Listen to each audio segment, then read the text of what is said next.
On the evening of November 4th, 2015, 20-year-old Shelbey Thornburgh made arrangements to meet a man at her high-rise apartment in Houston, Texas. The man was scheduled to arrive around 8:30 p.m., and by 10 p.m., Shelbey was discovered viciously murdered. Police began an immediate investigation, but despite viewing the suspect in the lobby entering and exiting around the time of the murder on surveillance, the man's identity remains a mystery. It's been over 9 years since Shelbey was murdered, and her sister and law enforcement continue searching for her killer.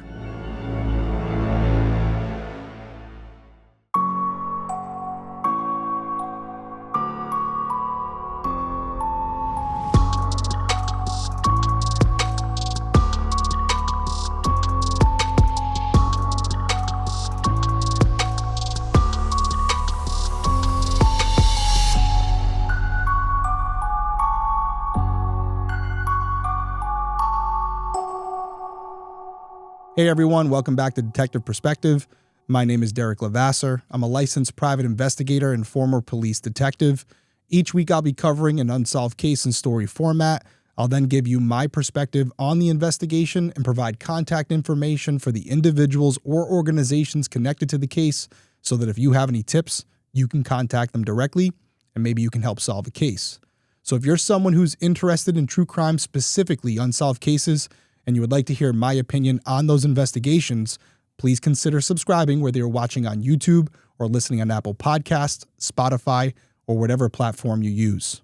Okay, so this case is going to be very similar to last week's case. Just like Trudy Appleby, there was evidence in the investigation that you would think would lead to an arrest, and yet here we are over 9 years later, and we still don't have anyone being held accountable for what happened to Shelbey. So there's going to be some things that we go over. Video surveillance. We're going to show some of the crime scene photos, although I will warn you now, we're going to be blurring out a lot of it. What we have found, as much as I would love to just show you everything so you can have a complete picture of the crime scene, YouTube really doesn't like it. And I don't want to do anything to have this video be pushed down in the algorithm and therefore less eyes and ears get to hear or see it. So I will blur some of it out, but I will say if you really want to go look at the photos, they're available online, although I will be describing them and talking about some of the blood spatter patterns. So do you necessarily need to go do that? Absolutely not. I got you covered there. But we're going to talk about the case. I'm going to give you the timeline of events. I'm going to fill you in on whatever law enforcement has divulged so far. But overall, this is really a call to action. As you will see in the video tonight, if you're watching on video, there is some surveillance of the alleged killer, and you do get a shot of him near the end, although he's wearing sunglasses or some type of glasses. And you would think someone out there would have recognized him, and yet here we are. So I want to put this information out there. Maybe many of you haven't heard of Shelbey Thornburgh. I want to change that tonight. So let's not waste any more time. Let's dive into this week's case. Shelbey Jean Thornburgh-Crocker, commonly referred to as Shelbey Thornburgh, was born in Decatur, Texas on August 18, 1995. Her childhood was far from ideal. By the time Shelbey was around 5 years old, her mother, Leslie Jean Crocker, was struggling with drug addiction. Her older sister, Christina, tried to take care of Shelbey, doing whatever odd jobs an 8-year-old could manage. But soon after, the girls were taken from their mother and placed into the foster care system, often separated and shuffled between homes across rural Texas. According to Christina, Shelbey's youth was marked by abuse and neglect. Christina always tried to protect her younger sister, but she couldn't help Shelbey from falling into depression. Christina watched as her beautiful, warm sister struggled with her weight and self-esteem. By the time Shelbey turned 18 years old, she developed a dream of becoming a model and worked tirelessly to obtain the body she felt necessary to be successful. According to Crime Watch Daily with Chris Hansen, Christina supported her little sister's dream and helped her move from small-town Texas to the big city of Houston. Shelbey was full of determination, and she lost over 180 pounds after once weighing nearly 300 pounds. Shelbey was proud of her weight loss, but she felt like she had to do more to obtain the look she desired. She dreamed of undergoing breast augmentation and a tummy tuck to remove excess skin, but both procedures came with a high price tag and she couldn't currently afford that. Shelbey decided to work as a high-end escort and entered the world of sex work to pay for both surgeries. The choice obviously worried her sister Christina, but Shelbey promised she would take precautions to remain safe, and one of those precautions was to regularly check in with her big sister. Even so, Christina thought Shelbey's choice was less than ideal, and she constantly worried about receiving a call from jail saying she had to bail out her little sister. According to podcaster Gavin Fish, Shelbey was arrested 2 times for sex work. The first time was in April of 2014 in Dallas County, which is the metropolitan area of Dallas, Texas. At the time, she pleaded no contest and was sentenced to 33 days in jail. Her second arrest came over a year later in June of 2015 in Harris County, which covers the Houston metropolitan area.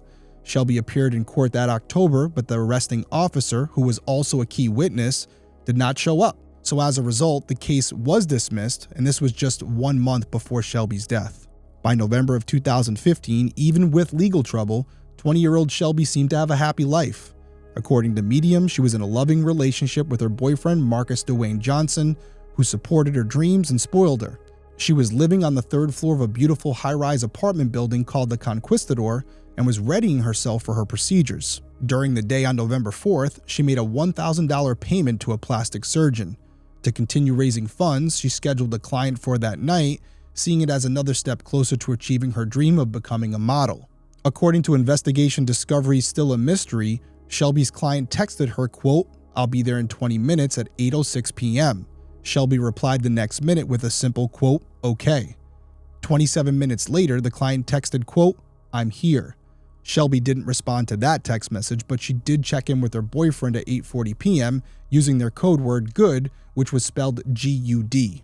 But when Marcus and Christina tried to call Shelbey an hour later, everything was far from good.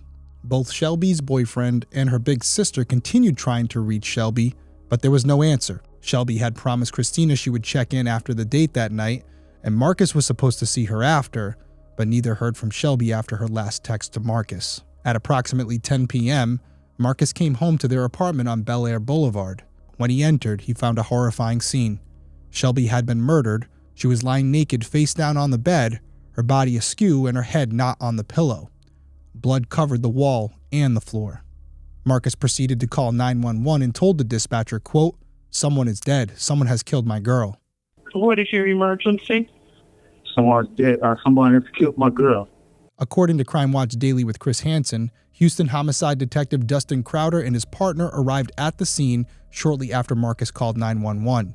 Police noted evidence of sexual contact before the murder, which they believed had been consensual, but that's where the consent clearly ended.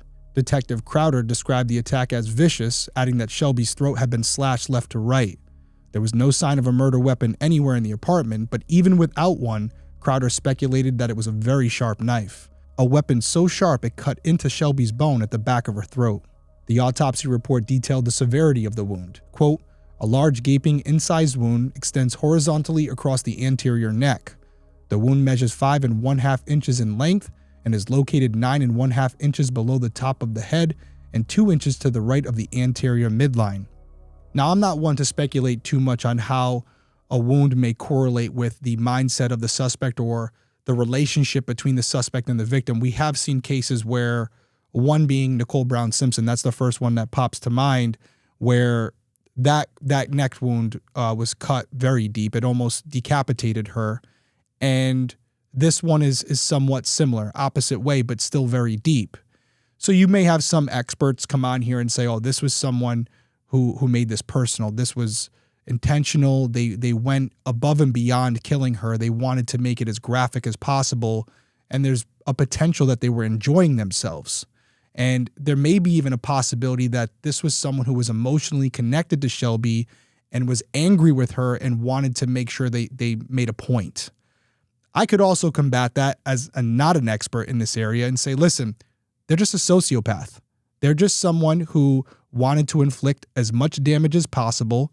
They got gratification off of it, and they wanted to leave a messy scene. They wanted to leave something that someone was going to return to and be absolutely mortified by what they saw. I will get more into the crime scene analysis because as we go over the photos, and you're probably seeing some of them pop up in this area, there may be some more as we go down, but when I discussed the wall and the floor, those were some of the photos that I was discussing earlier where they're going to be blurred out.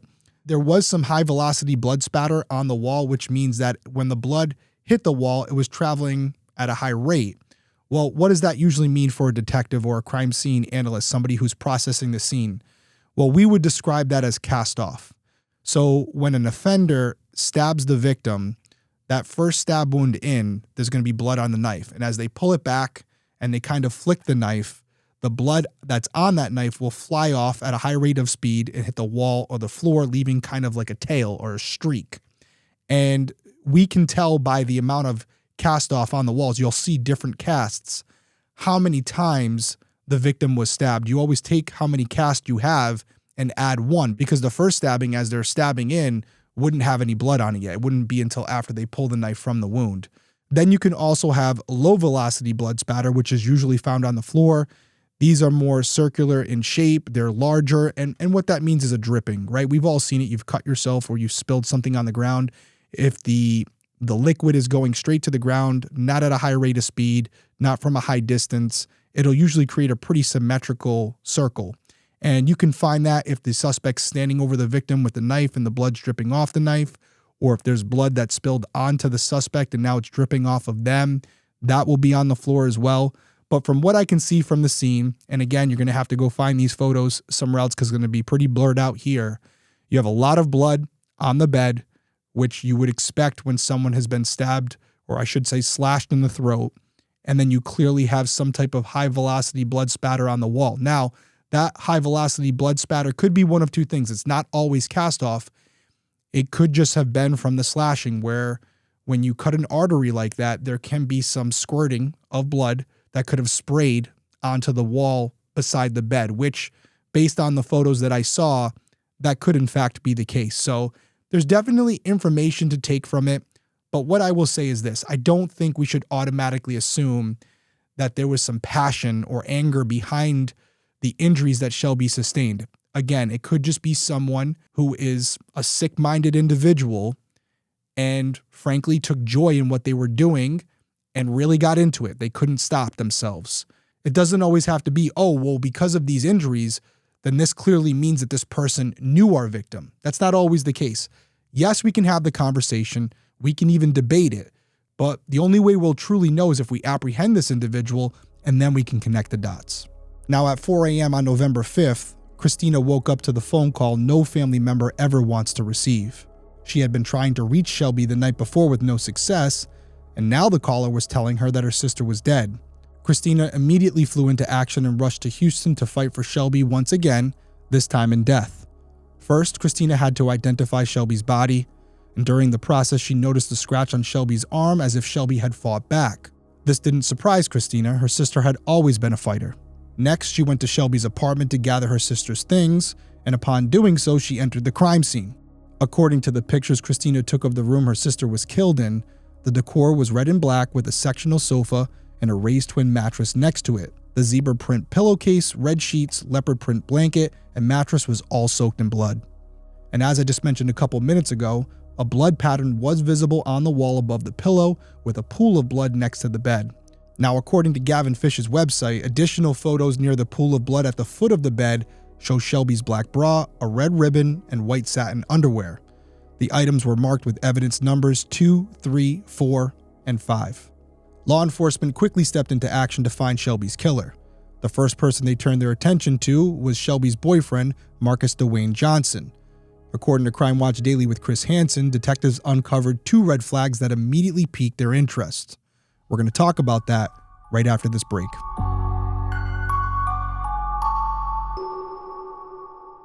When was the last time you needed to go to the doctor but you pushed it off?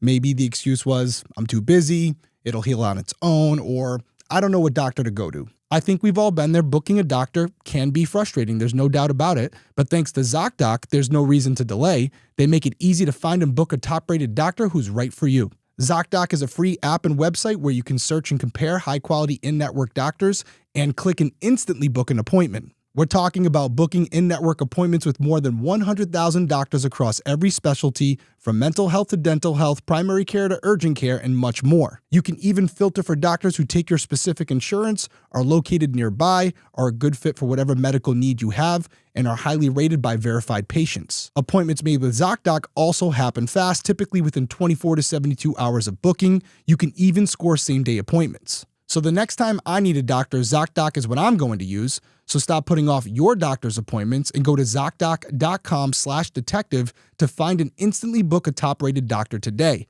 That's ZocDoc.com/detective. One more time, ZocDoc.com/detective.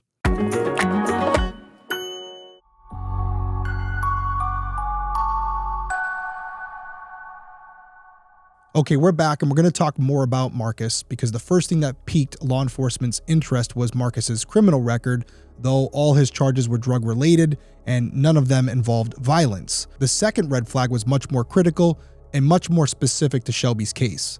Detectives believed that he wasn't just Shelbey's boyfriend, but also the facilitator behind her sex work. However, law enforcement never specified exactly how this particular arrangement may have worked. All they said was they believed that he was part of that process. Now, in my experience, I have seen this before, especially with drug work and sex work, where you will have someone where there's a male individual who could be the boyfriend or may just be a friend, but they're serving as their pimp and also serving as their bodyguard, where they will let other individuals know that they have this woman available. If they decide to take them up on the offer, this person, the facilitator, will be nearby, maybe in another apartment or outside in the car, but they'll be around just in case the woman has to call them or text them and say, hey, something's going wrong. Could that be the case? Could that be the situation here where Marcus wasn't far away when all this went down? I don't have that answer. I would like to think law enforcement does. They would be able to track down his whereabouts, see how far he was. They could use GPS coordinates. They could use cameras. They could also use his own statement. So that would be a question that I would have asked, I'm sure they did, to find out where he was and what he was doing, because if he wasn't in the apartment, well, then he didn't kill her, but it doesn't mean he didn't have more information about the person who did show up to the apartment, and that's what's critical here. Detectives interviewed Marcus 3 times at the start of their investigation, and they later told the media, quote, "We investigated the boyfriend extensively, and most certainly we haven't ruled him out as a suspect, though they admitted they had no evidence to use against him." Fascinating statement here. I get why they're saying it. They don't have any exculpatory evidence. He's still on the radar, but also admitting we got nothing on him.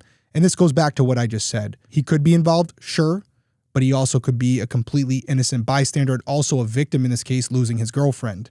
Now, we can all judge these individuals separately and you can say on a moral or ethical level, why are you letting your girlfriend do this? I get that. I'm one of those people. There's other ways. There's other ways to do it, and you're definitely putting her in a very dangerous situation at minimum. And these are the types of things that can happen. But that may be where it ends for Marcus. He may have to live with that guilt for the rest of his life. But when I go back to what I just mentioned a couple minutes ago and compare it to what they're saying here, it does make me wonder, were they able to confirm his whereabouts? Were they able to see where he was based on GPS coordinates? Do they believe his alibi? They haven't said anything publicly, but it does bring it into question for me. I have nothing to say Marcus is involved, but for them to come out and say this, well, clearly they haven't been able to confirm that he's completely impossible of being involved in this case. Now, this could also mean something else. Maybe they have evidence that shows emphatically he did not kill Shelbey, but maybe they believe he could know the person who did. Again, that's speculation. I don't know that to be true. It just makes me wonder based on their statement that they made to the public. And let me just say, because it's important to note, that Marcus has always consistently maintained his innocence. Some time did go by in the case, and 4 months would pass before a new lead became public. During that time, law enforcement reviewed the surveillance footage from the Conquistador building where Shelbey lived, captured on the evening of her murder. While doing so, they noticed the man they believed could be the person responsible for Shelbey's murder. The video shows the man entering the lobby at 8:34 p.m., just 1 minute after Shelbey's client texted, quote, "I'm here." Based on building protocols, the man had to be let in or buzzed up to use the elevator. The footage then showed the man crossing the lobby again 23 minutes later at 8:57 p.m., leaving the building. And I'm just going to play the video again and talk over it, but you can see here as we go through it, you kind of got his back the first way as he's going in, and then when he's coming out, he's walking out. You can kind of see his face if you freeze frame it. He's got sunglasses on or some type of glasses on. If I knew him as a person, I think I'd be able to identify him. Is it enough for a random stranger to see this video and then spot him again on the street? I don't think so. But Maybe I'm wrong here. What do you think? Way down in the comments below, do you think that if you knew this person personally and you saw this video, would you be able to say, hey, I know that person, that's so-and-so? And if you do answer yes to that question, also let me know, why do you think we've gone over 9 years and no one's come forward? Seems kind of odd to me. Maybe it's the video quality. Maybe it's something deeper than that. Your guess is as good as mine. Now, this man was described by law enforcement as being a, quote, white male wearing a light-colored long-sleeve shirt, shorts, and tennis shoes. It's important to note that the man does not look like Shelbey's boyfriend, who has been questioned as well. I don't know what more to take from this. The only other thing I wanted to put out about this video is you don't see a lot of blood on his shirt. Now, that could be the quality of the video, and it could also mean that based on the way she was killed, the blood spatter went one direction away from him.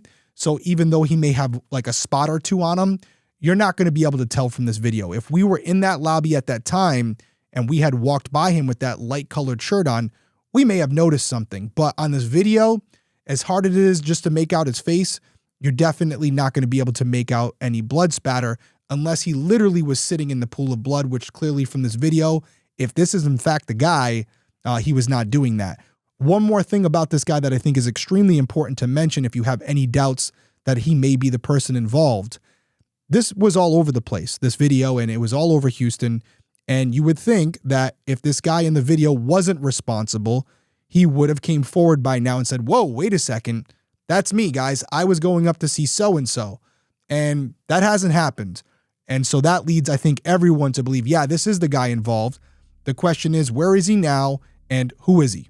And I have to tell you, I've played this video 1,000 times trying to see if I missed anything. And I'm not the only one, because Houston police watched and rewatched the footage over and over again, but they had no luck identifying the man seen in the video. And in an effort to generate more leads, they released the footage along with the plea for help. They asked anyone who recognized the man to contact Crime Stoppers or the Houston Police Department. Now, around that same time, police were able to track down the phone number used by the suspect, and according to Crime Watch Daily, the phone was purchased in cash from a local Walmart, and unfortunately, it was a burner phone, which I'm sure most of us would have guessed that was going to be the case.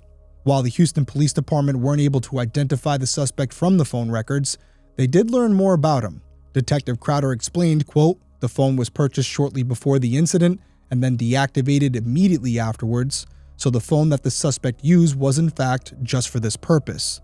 That purpose being to hunt down their victim. And law enforcement didn't stop at just uncovering the details of the phone purchase. They also discovered that the suspect hadn't just been in contact with Shelbey. He had communicated with other women as well. According to detectives, the suspect appeared to have a specific type. Investigators described this to Crime Watch Daily, saying, quote, Shelbey was a blonde, an attractive woman, and he may have had a preference for that type of woman. The suspect's methodical planning with the burner phone, his quick actions, you gotta remember just 17 minutes passed between Shelbey's good text and the suspect exiting the building, and then the lack of fingerprints left behind as well, all raised questions for the Houston Police Department. These factors led investigators to theorize that this case could be much larger than Shelbey. They may in fact have a serial killer on their hands. By 2017, Houston police had brought their theory to the FBI, and in November of 2017, the FBI released a VICAP, which is an alert on Shelbey's case. Now, this VICAP, which is the Violent Criminal Apprehension Program, facilitates communication between law enforcement agencies across the country. The program collects data on victims, offenders, and crime scenes. VICAP doesn't focus solely on homicides, but also includes cases of sexual assault and missing persons. According to the FBI, the purpose of the system is to, quote, investigate, track, and apprehend violent serial offenders. The VICAP alert for Shelbey's case is categorized as a homicide and sexual assault and highlights violent crime, cold case, and crime scene analysis units. The alert includes still photos taken from the surveillance footage in Shelbey's apartment lobby. What's also interesting is that this alert included physical measurements of the suspect, which had not been previously released. Now, according to the alert, the suspect is described as being between 5 foot 11 inches tall and 6 feet 1 inches tall and weighing approximately 150 to 170 pounds. And according to this alert, parts of the investigation into Shelbey's case also led law enforcement to believe that the suspect may not have only been active in Houston, Texas, but may also have ties to Dallas, Texas, and New Orleans, Louisiana.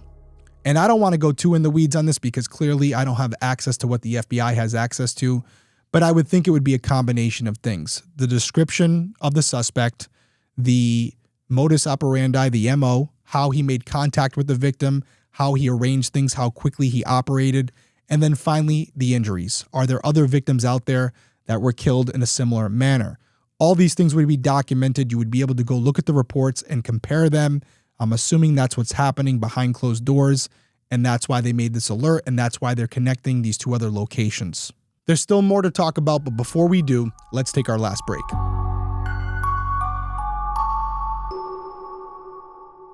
Your nighttime bedroom temperature has a huge impact on your sleep quality. If you wake up too hot or too cold, I highly recommend you check out Miracle Made's bed sheets. Miracle Made sheets are inspired by NASA and use silver-infused fabrics that are temperature regulating so you can sleep at the perfect temperature all night long. Unfortunately, traditional bed sheets can harbor more bacteria than a toilet seat. It can lead to acne, allergies, and stuffy noses, and let's just be honest, it's disgusting. Nobody wants that. Miracle Made offers a whole line of self-cleaning antibacterial bedding such as sheets, pillowcases, and comforters that prevent up to 99.7% of bacterial growth and require up to 3 times less cleaning. So they're temperature regulating and they stay cleaner longer, but what about the most important question? Are they comfortable? I'm happy to report they're extremely comfortable. I would even say luxuriously comfortable, but without the high price tag of other luxury brands, and they feel just as nice, if not nicer, than the sheets found in some 5-star hotels. So if you like what you hear, head over to trymiracle.com/detective to try Miracle Made sheets today. And whether you're buying them for yourself or as a gift for a loved one, if you order today, you can save over 40%. And if you use my promo code DETECTIVE at checkout, you'll get 3 free towels and save an extra 20%. And Miracle is so confident in their product, it's backed with a 30-day money-back guarantee. So if you aren't 100% satisfied, you'll get a full refund. So upgrade your sleep with Miracle Made by going to trymiracle.com/detective and use the code DETECTIVE to claim your free 3-piece towel set and save over 40%. Again, that's trymiracle.com/detective, code DETECTIVE, to treat yourself. Thank you to Miracle Made for sponsoring this episode.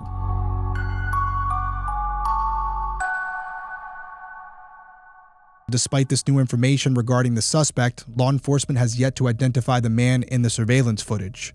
Detective Crowder and Christina Scott both spoke with KPRC in 2023 in hopes that new leads would bring Shelbey's killer to justice. Christina told reporter Bill Barajas, quote, "Shelbey was a very loving, very kind, very generous person." Christina also explained her sister's work in the way Shelbey told her. She said, quote, "She kept telling me she wasn't prostituting, she wasn't doing anything nasty with nobody. She was just going out on dates with rich people looking for companionship." And I see this a lot. In most cases, anyone who's involved in sex work, they're not divulging everything they're doing. They're framing themselves as high-end escorts who, and this happens a lot, going out there with rich men who are just looking for companionship. They just want someone on their arm when they go out to dates or events. You see this a lot, actually. You don't hear about it all the time, but it does happen. And in many instances, those women are not having sex with those men. But that's not always the case. And even if it is, it's understandable that these women would not want to divulge to their family members what they're actually doing. And it's unfortunate when you really think about it that you could find yourself in that situation. And I have seen some things online about Shelbey as far as people's opinions of not only what she was doing, but also her reasons behind doing it. I'm not going to talk about that here. I really don't give a damn, if I'm being honest with you. The fact of the matter is, this young woman was brutally murdered by a man who's still out there. That's what we should be focusing on. Now, Detective Crowder, who has been on this case since the night he entered Shelbey's apartment on November 4th, 2015, shared that both local law enforcement and the FBI have received numerous tips over the years. Crowder added that investigators do not believe the killer is from the Houston area. As far as Christine is concerned, she continues to remember her little sister. She posted to the support team Shelbey Facebook page, quote, "I just don't understand how someone could take this beautiful inside-out person from me, someone who is so self-determined to make herself where she wanted to be." She ended her post with, quote, "Help find her killer who is wanted by the FBI as a serial killer." Unfortunately, that is the last update I have in this case. The Houston Police Department and the FBI continue to search for the possible serial killer and person responsible for the murder of Shelbey Thornburgh. All right, let's dive into this perspective and elaborate on some of the things I already talked about, and also discuss what I would have done, and if it hasn't been done, it needs to be done. And then we can round it out with the call to action, because that's really what's important here. We have a lot of evidence, more evidence than we probably even know. We have a video, we have a time frame, we have an area. There's not a huge pool of suspects here. And with that video, although it's not great, I really hope with enough exposure, someone will come forward or drop a tip that will lead us to the right person. So let's get into it. First off, I want to go back to the text message exchange between the quote unquote client/killer and Shelbey. We got to start before that. I want to know how they made the connection. Was it through a magazine? Was it a website? Was it a social media platform? We need to know that information. We need to subpoena the traffic on that webpage or that platform, whatever it is, and identify all the IP addresses that would have been on that website at that time. We need to cross-reference that information with the burner account and see if the IP addresses come back to a general location where the burner phone was eventually purchased. That's number one. We got to get the foundation. If this individual is not from that area, maybe there will be an IP address that's looking under a Houston, classified section. Back in the day we had Craigslist, right? But if you have an IP address that's looking under the Houston area, but the IP address is coming from New Orleans or Dallas, somewhere outside of Houston, that may be someone you want to focus on, because why would someone in New Orleans be looking at the section where you would find escorts in Houston unless they planned on traveling there? So that's number one. I'm really hoping those things have already been done, because there must have been a process that Shelbey and or Marcus used to solicit business. Was it all by phone? Was it through a club? Sometimes you'll find that this type of work starts at a strip club where they'll go in there. It could be the gentleman or it could be the woman, where they'll hang around the strip club and they'll see men who are paying for dancers. They can approach them and say, hey, are you looking for something more? So we have to go back and we have to find the MO, if you will, for Shelbey and or Marcus. How did they gather their work? How did they find their clients? Because that's where your suspect's going to be. They had to get them that same way. How did this killer get Shelbey's number? We need to know that information, because then you can reverse engineer it from there and potentially identify an IP address, a number, a cell phone ping bouncing off a certain tower. We just saw this in the Long Island serial killer case. You can start to triangulate things and maybe something pops.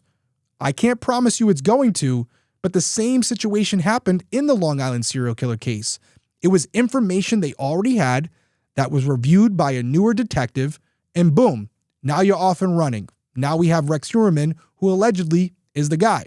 Now let's get on to the phone, because however they met, however they solicited this business, however the killer found Shelbey, that's one thing. Compartmentalize that. Now let's move on to the phone. We know the phone was purchased at a local Walmart.